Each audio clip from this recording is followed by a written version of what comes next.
everyone, and welcome to another video. Now this is my fourth try at this video. Something keeps going wrong when the live stream doesn't work, but I'm gonna keep coming back and keep on trying because we have something major going on in winter, as you can tell by the thumbnail and as you can tell by the name of this. And welcome to another video. Now this one is in a live format because I wanted to do it live, and in case you're watching this in live time, I'll be taking questions if anybody has any questions. So yeah, so I'm doing these live events only when there's something major in weather happening, and we have something major in weather happening. Winter Storm Stella. That's the name that the Weather Channel gave it. Now, not everybody uses these names, but I prefer to use them because, well, easy to remember Stella than Storm of 2017. But yeah, Winter Storm Stella. Well, actually, rename it Blizzard Stella, because it's gonna be one stellar storm. Okay, so that's the only lame joke I had set up for today. So don't worry about me filling an entire video with lame jokes. I'm not gonna do that. I'm gonna fill an entire video with weather. So I have a separate computer on the side so that I can actually give you the snow totals, unlike last time when I realized that you cannot record voice if you're doing a screen record on Microsoft Edge. So yeah. And YouTube is telling me that the video output is low, so like you might experience buffering if you're watching it live, but it should be fine if you watch it normally. So anyway, first let me just tell you how the storm is setting up, and has set up already as it is snowing in DC, Washington DC. 1 second, my pen decides to work sometimes and then stops other times. So this green is going to be the northeast coast. There's Little Cape Cod, Long Island, Cape May, Delmarva, North Carolina, and Point South. So we had a low pressure system that came into the northwest and then continued eastward across the country. It shot a piece of energy right across the entire country and down here. That's how North Carolina got snow over the weekend. That low pressure has been hanging out over the coast, and well, the storm has been hanging out over the coast and forming into a low pressure system as the main storm itself moved into the Midwest and is causing snow right now. That is an upper level low, and this is a rapidly strengthening lower level low. This low is going to transfer all its energy to this low, and then whatever is left is going to combine with the other one and track up the northeast coast. So that's why we're getting so much snow in the northeast. But how can this change? Like, the models, and we're 1 day away from the snowstorm, and the models are not like guaranteed definitely getting 1.5 feet of snow. So whoops, sorry, my mistake.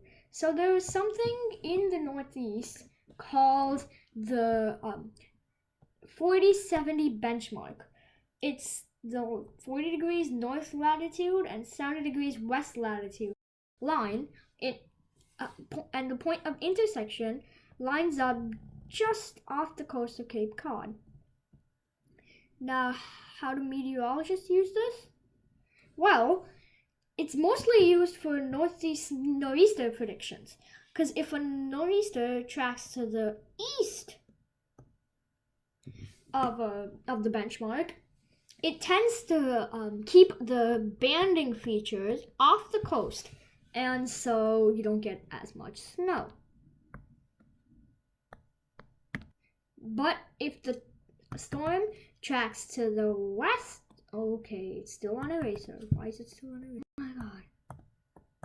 So yeah, if the storm track of the benchmark in a path like that, or a little bit more west, it pushes all of the heavy snow farther inland and pulls warm air into the coast, decreasing the snow totals for the corridor, which is highlighted there, that little black line.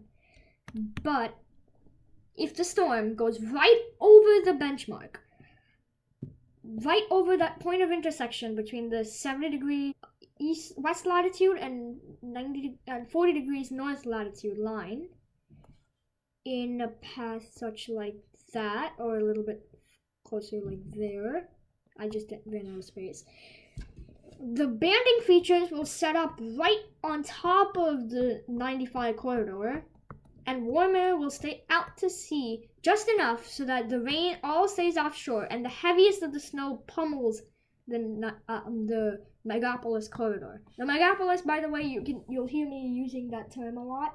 The Megapolis is the stretch of urban land between DC and Boston. That's what it's referred to. And about the storm going right over the benchmark, I can guarantee you it is not going to happen with this storm. It's going to be close, but as for the model runs right now, it's going to go just to the west of the benchmark. What does that mean? The coast is getting rain, and that's why the further you are out to the coast, usually like on the Cape Cod and Long Island, they get more snow. But this time, they're actually getting less snow because of this rain feature.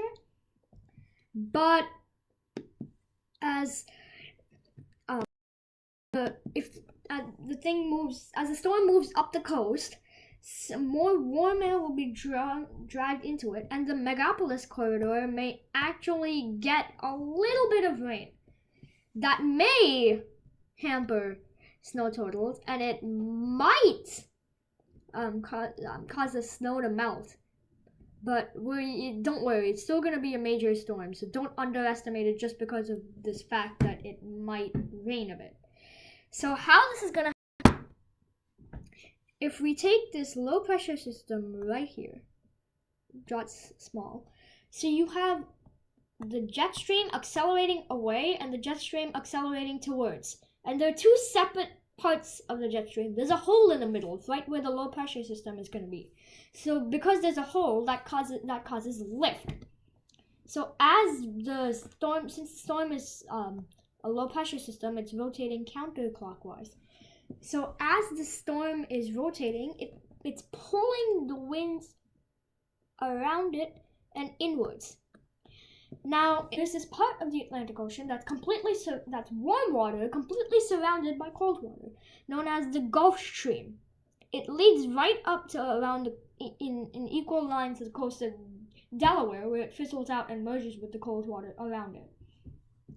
So, there we go. So we have the Gulf Stream, and this lifting motion and the turning motion will cause the moisture in the Gulf Stream to get pushed up and into land, while the other side of the storm and a high pressure system that's sitting out here rotating clockwise, like that, that way, is gonna funnel in cold air. So inland, wherever you see this black shade, you're getting all snow, and all snow is about it. In this red area, there's only a few red areas because of how far it is. I mean, even though it is to come closer to the coast, it's still far out to sea. So, anywhere you see this red, that is where that is where you guys will get only rain, minimal snow totals.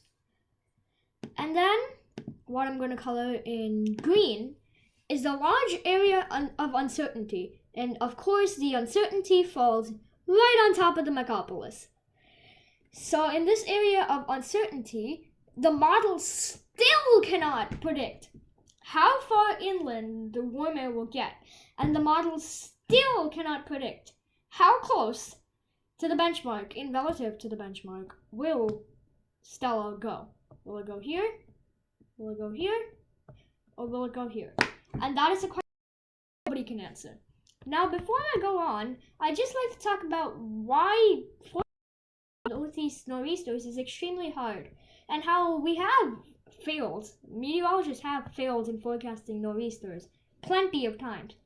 And one of the worst fails, no, it was not in the 19th century. No, it was not in the 18th century. No, it was not in the 20th century either. And if you're thinking, oh, it's probably just done like 2000 or 2001. No, this was actually in 2015. Anybody remember Winter Storm Juno? Yes, that big storm.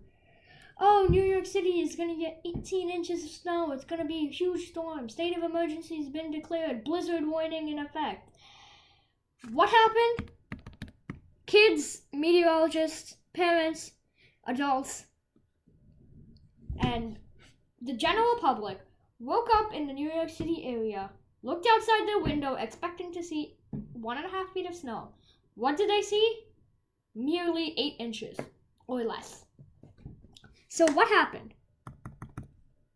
Again, we're going back to the benchmark. There's the benchmark, and then there's the northeast coastline. So the nor'easter was forecast to go there, right over the benchmark. It did go over the benchmark, except it went 50 miles off in a way. It went like that.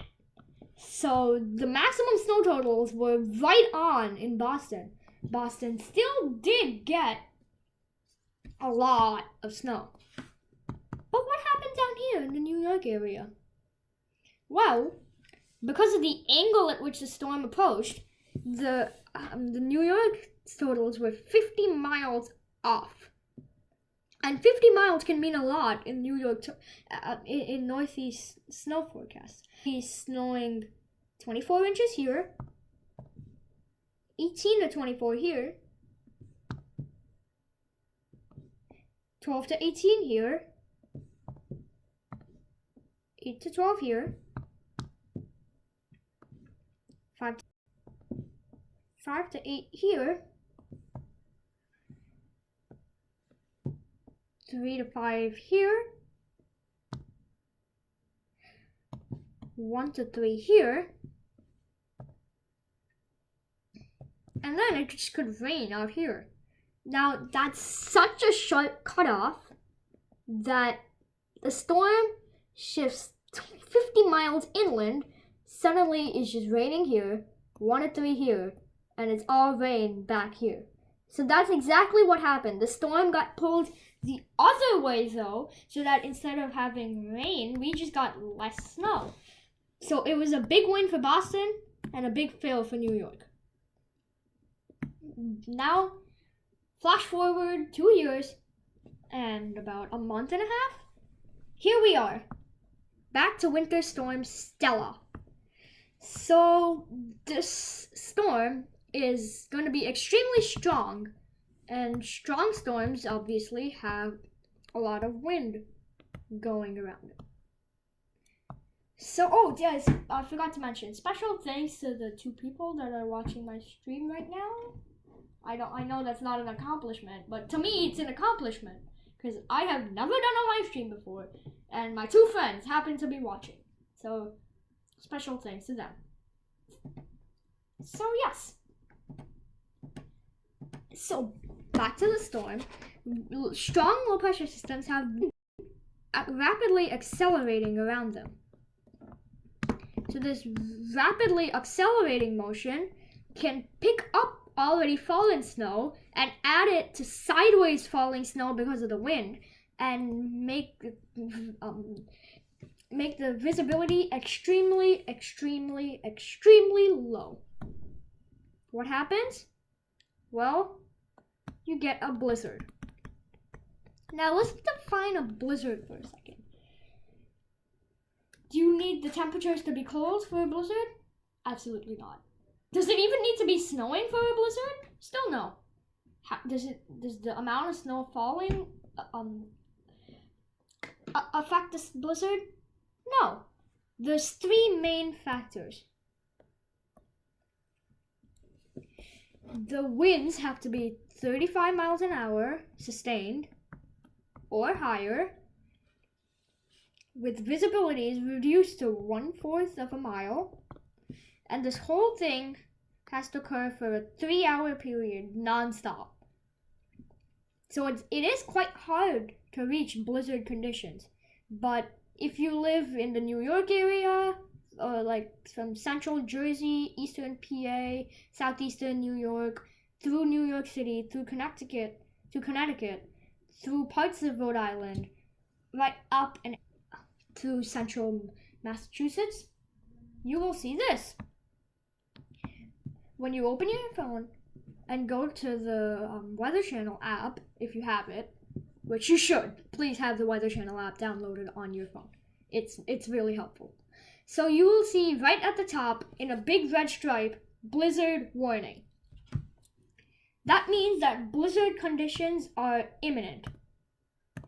So first, let me just quickly do a quick comparison between watches, advisories, and warnings. So a winter storm watch means storm possible. If it is happening, it'll happen in 48 hours or greater. Then you have winter weather advisory, which means that it's likely, and there's no exact time range on this, but this winter weather advisory, lower snow totals are expected, 2 hard impacts are expected, but oh wow, there's 3 people watching now. Nice. But you will get a bit of snow, but it may also turn over to rain. It may also turn over to sleet. May also turn over to freezing rain, wintry mix, rain snow mix, or just stay snow. So mixed precip. Let's just put that down. Lastly, we have a winter storm warning. Now, warning, it's more than possible. It's more than likely. Models have all agreed. It's imminent. Now, judge my skill. My spelling, I know it's bad. But yeah, so it's imminent. 36 hours or less. It's gonna be a impactful storm. So you have those, but then you do have more. You have freezing rain advisories, watches and warnings, freeze watches, frost watches, hard frost watches, freeze warnings, all these different things. But the two that are not on this list that are most common during winter storms, not exactly most common, but most impactful, you guessed it, blizzard warning and blizzard watch.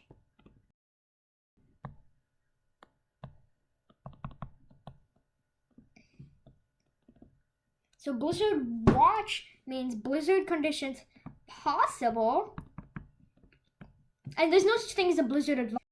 So this means that blizzard conditions are possible in a 48-hour period. So city or on Long Island, you might have seen that blizzard watching for you. While if you live in New Jersey or Connecticut, you would have seen the winter storm watch, and then everyone got upgraded to blizzard warning.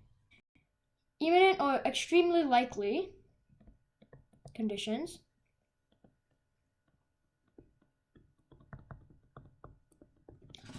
High snowfall totals.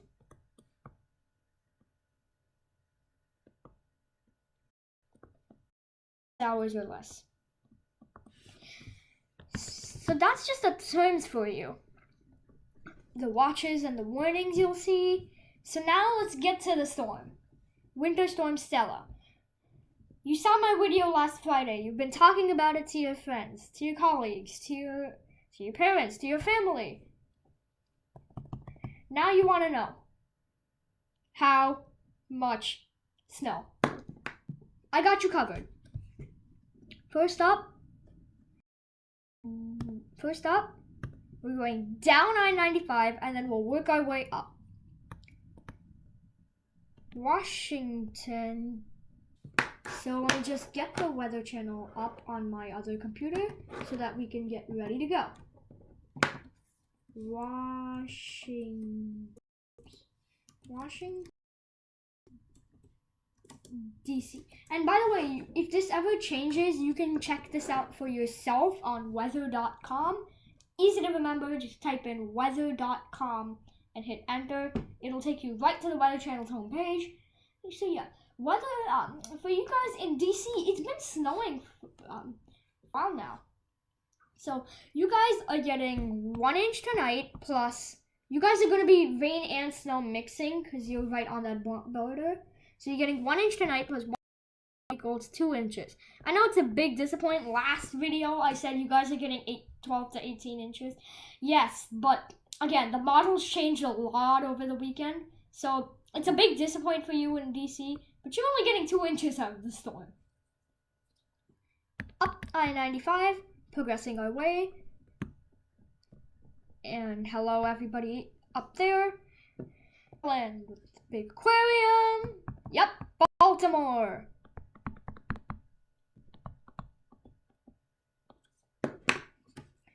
Let me get Baltimore ready. Baltimore, Maryland. So you guys are getting 3 to 5 tonight, and 1 to 3 tomorrow.